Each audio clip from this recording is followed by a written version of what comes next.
లోని గుండుకోట గుడికి వచ్చినాము. చూడండి లొకేషన్ ఏ విధంగా ఉందో చూపెడతా. ఈ టెంపుల్ చాలా ఫేమస్ టెంపుల్. ఇది గత కొన్ని ఏళ్ళ నుండి ఉంటుంది. మన పూర్వీకులు కట్టిరన్నట్టు ఇది వచ్చేసి ఈ టెంపుల్. చూడండి ఇదంతా బయట ఏ విధంగా ఉందో. రాజుల కాలం నాటి టెంపుల్ అన్నట్టు ఇది, అందుకోసమే చెక్కి ఎదురలేదు. చూడండి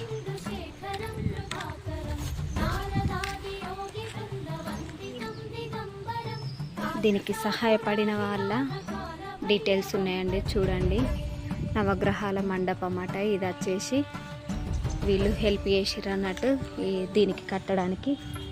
చూడండి ఇదంతా లోపల ఏ విధంగా ఉందో చూడండి. బాగుంది, వీలైతే రాండి ఇక్కడికి, చాలా ప్రశాంతంగా ఉంది.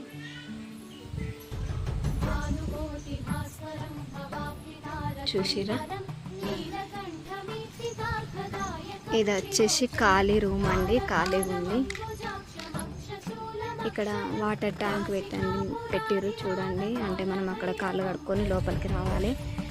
ఇక్కడ వచ్చేసి పాద రక్షకుల విడుచు స్థలము, అంటే చెప్పులు విడిచి లోపలికి వెళ్ళమని చెప్పేసి రాసిర్రు. ఇక్కడ ఎవరైనా మ్యారేజ్ అయినప్పుడు ఈ యొక్క మండపంని యూజ్ చేసుకుంటారు.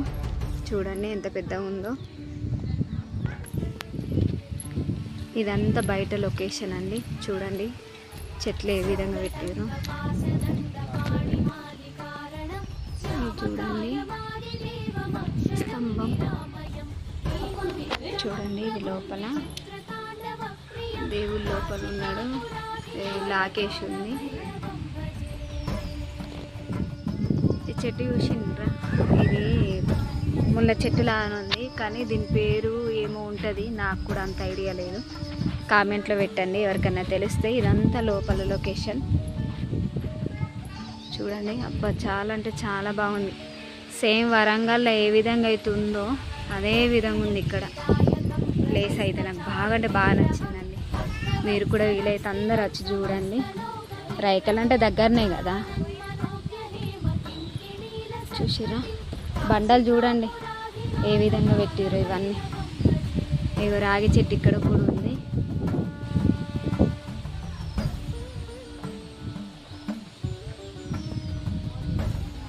లోపలికి వెళ్దాం ఆగండి.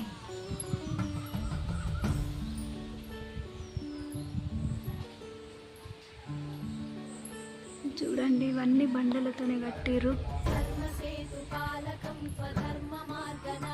లోపల దేవుడు చూడండి.